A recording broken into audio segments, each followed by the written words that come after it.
কি হতে পারে? উৎপাদক নির্ণয় করো বা মৌলিক উৎপাদক নির্ণয় করো। দুটোই প্রশ্ন হতে পারে, এই একই প্রশ্ন। দেখো, উৎপাদক নির্ণয় করো বলুক আর মৌলিক উৎপাদক নির্ণয় করো বলুক, আমাদের মৌলিক সংখ্যাতেই করতে হবে। সেই জন্য বলেছিলাম 1 থেকে 100 পর্যন্ত মৌলিক সংখ্যা মুখস্থ করে বাবু, 1 থেকে 100 পর্যন্ত বারবার বলেছি। সব সময় উৎপাদক নির্ণয় করার সময় আমাদের মৌলিক সংখ্যা দিয়ে করতে হবে। যেমন ধরো আমি একটা উৎপাদক নির্ণয় করছি, ধরো 42 এর উৎপাদক নির্ণয় করো, ভালো করে বুঝবে। তাহলে 42 উৎপাদক কিভাবে নির্ণয় করবে? প্রথমে 42টা লিখবে এইভাবে, লিখে ভালো করে বুঝবে। কিন্তু উৎপাদক নির্ণয় করতে গেলে কি কি মাথায় রাখতে হবে ভালো করে বুঝবে, কিন্তু বারবার বলছি, না হলে কিন্তু কখনোই শিখতে পারবে না। তো দেখতে হবে 42 এই সংখ্যাটা জোড় সংখ্যা না বিজোড় সংখ্যা। ভালো করে দেখো, যেহেতু পিছনে 2 বসে আছে তাই এটা জোড় সংখ্যা।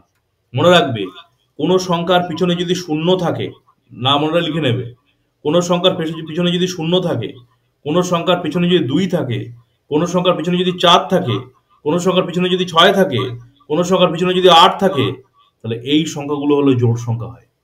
তাহলে মনে রাখতে হবে, জোড় সংখ্যা কাকে বলে? যে সংখ্যাকে 2 দিয়ে ভাগ করা যায় তাকে জোড় সংখ্যা বলে, সেটা তো হবে।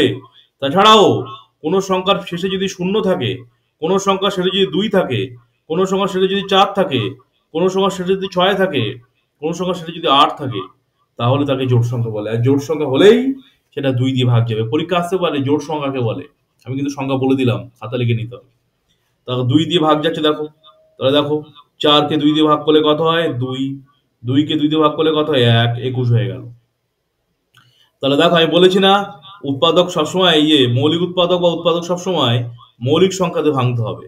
তাহলে আমরা জানি প্রথম মৌলিক সংখ্যা হচ্ছে 2, তারপরে মৌলিক সংখ্যা 3, তারপরে কে আছে 5, তারপরে কে আছে 7, তারপরে কে আছে 11, তারপরে কে আছে 13, তারপরে কে আছে 17, তারপরে কে আছে 19। সেই জন্য বলেছি বারবার মৌলিক সংখ্যা 1 থেকে 100 পর্যন্ত মুখস্থ করতে, আর নামটা মুখস্থ করতে। এইসব কথা না শুনলে অঙ্ক কিচ্ছু মাথায় ঢুকবে না, কিচ্ছু বুঝতে পারবে না। এই মুখস্থ করার দায়িত্ব তোমাদের, সেই জন্য মুখস্থটা তাড়াতাড়ি করে নিতে হবে। আর যতই মুখস্থ করবে না, তত অঙ্ক থেকে পিছিয়ে যাবে।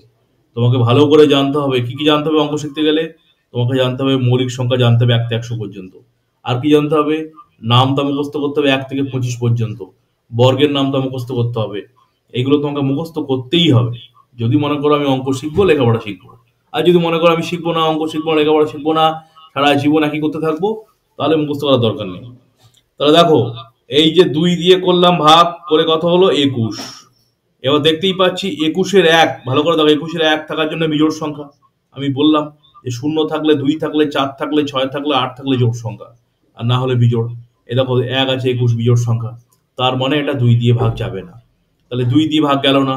2 এর পরে এখন কে আছে মৌলিক সংখ্যা? 3। তাহলে 3 দিয়ে দেখো ভাগ যাচ্ছে কিনা, দেখো যাচ্ছে। দেখো, তাহলে 3 দিয়ে ভাগ করলে কত হবে? 3 সাথে 21। তাহলে 42-কে 2 দিয়ে ভাগ করেছি, হয়ে গেছে 21। 21-কে 3 দিয়ে ভাগ করেছি, 3 সাথে 21। এ দেখো 7 হয়েছে। এ দেখো 7 হলো মৌলিক সংখ্যা। এ দেখো 7 মৌলিক সংখ্যা। এই যে এ দেখো 7 হলো মৌলিক সংখ্যা। যখনই মৌলিক সংখ্যা হয়ে যাবে, তখন আর হবে না, ওখানেই শেষ। তাহলে এই 7 যেটা হলো, এটাই ভাগফল। 7টাই হলো ভাগফল। তাহলে শেষে যেটা হলো, এটাই হলো ভাগফল। এটা ভাগফল। আর এই 42 যাকে ভাগ করেছিলাম, এই 42 যেটা ভাগ করেছিলাম আমরা, এটা হলো ভাজ্য। আর 42-কে ভাগ করেছি কাকে? দেখো, 2 দিয়ে করেছি, 21 হয়েছে। 3 দিয়ে করেছি, এই 2, 3 যেসব সংখ্যা দিয়ে ভাগ করেছি, এগুলো সবই হলো ভাজক। তাহলে পরিষ্কার কথা যেটা দাঁড়াচ্ছে, যেটা আমরা শেষে পাচ্ছি এটা মৌলিক সংখ্যা হয়ে গেলে, তাহলে ভাগ কিন্তু থেমে যাবে, হয়ে গেল। তাহলে 42-এর উৎপাদক কি কি হতে পারে? 42-কে উৎপাদক হলে কি হবে? 42 সমান, তাহলে আমরা পাবো 2 গুণ 3 গুণ 7 হয়ে গেল। তাহলে প্রথমে বলছি কিন্তু বারবার মৌলিক সংখ্যাতে করতে হবে, প্রথমে 2 দিয়ে, তারপর 3 দিয়ে। এখন প্রশ্ন মতো, স্যার আমি প্রথমে 3 দিয়ে করেছি, করলে হবে? হ্যাঁ হবে, কিন্তু করার দরকার নেই এখন। প্রথমে 2 দিয়ে করবে, 2 দিয়ে না করলে 3 দিয়ে, 3 দিয়ে না করলে 5 দিয়ে, 5 দিয়ে না করলে 7 দিয়ে, 7 দিয়ে না হলে 11 দিয়ে, 11 না হলে 13, 13 না হলে 17, 17 না হলে 19। এইভাবে কিন্তু উৎপাদক বিশ্লেষণ করতে হবে, যেভাবে শেখাচ্ছি সেভাবে করবে, না হলে কিন্তু পরে কিছু বুঝতে পারবে না। আচ্ছা, 42 হয়ে গেল। এবার আর একটা সংখ্যা বোঝাচ্ছি, ভালো করে দেখো সবাই। 60 দিয়ে, ভালো করে বুঝবে। 60, দেখো মন দিয়ে। এই 60 দেখতেই পাচ্ছি, 60-এর পিছনে শূন্য বসে, 6-এর পিছনে শূন্য আছে। শূন্য থাকলেই সেই সংখ্যাকে 2 দিয়ে ভাগ করা যাবে, জানো জোড় সংখ্যা। শূন্য থাকলেই সেই সংখ্যাকে 5 দিয়েও ভাগ করা যাবে। তাহলে 2 দিয়েও করতে পারো, 5 দিয়ে করতে পারো। তাহলে আমি প্রথম মৌলিক সংখ্যা কে, 2 না 5? 2। তাই আমি 2 দিয়ে করব, কারণ প্রথমে আছে 2, তারপরে কে 3, তারপরে কে 5। তাহলে প্রথমে আমি 2 দিয়েই করব। তাই 2 দিয়ে করছি। 3 2 6, 0। আবার দেখো এই 0 জোড় সংখ্যা, আবার এটাকে 2 দিয়ে করব। দেখো 15 2 30 নামটা জানি, 15 2 30 হয়। আবার দেখো 15 হয়ে গেল বিজোড় সংখ্যা, এটা 2 দিয়ে যায় না। দেখি 2 এর পর 3 আছে, 3 দিয়ে যায় কিনা। দেখো 3 দিয়ে করছি, 3 5 15। এ দেখো 5 একটা মৌলিক সংখ্যা হয়ে গেছে, তাহলে আর ভাগ হবে না। তাই এই 5 হয়ে গেল বলে আর ভাগ হবে না। তাহলে কি হলো, 60 সমান 2 2 3 5। তাহলে 60 সমান 2 গুণ 2 গুণ 3 গুণ 5, এইভাবে করতে হবে সবসময় মৌলিক সংখ্যা দিয়ে। দেখো আমি 2 দিয়ে করেছি, এই দেখো 2 দিয়ে করেছি, 3 দিয়ে করেছি, আমি কিন্তু 4 দিয়ে 10 দিয়ে করিনি। কারণ মৌলিক সংখ্যা দিয়েই উৎপাদক ভাঙতে হবে। মৌলিক সংখ্যা 1 থেকে 100 মতো মুখস্থ করতে হবে, নামটা মুখস্থ করতে হবে, আর মৌলিক সংখ্যা দিয়েই উৎপাদক ভাঙতে হবে। প্রথমে 2 আছে, 2 দিয়ে করব, 2 না হলে 3, 3 না হলে 5, 5 না হলে 7, এইভাবে করতে হবে। এই হলো মৌলিক সংখ্যা, মৌলিক উৎপাদক বিশ্লেষণের নিয়ম এটাই। এছাড়া অন্যভাবে করা আর যাবে না, এইভাবেই করতে হবে। তাহলে এই হচ্ছে মৌলিক সংখ্যা উৎপাদকের নিয়ম। এবার তোমরা এই দুটো তো করবেই, পাশাপাশি যেগুলো দেবো সেগুলো করবে সব এক্ষুনি। লেখো, এক্ষুনি তোমরা করবে হচ্ছে, ছোট ছোট সংখ্যা থেকে দিচ্ছি।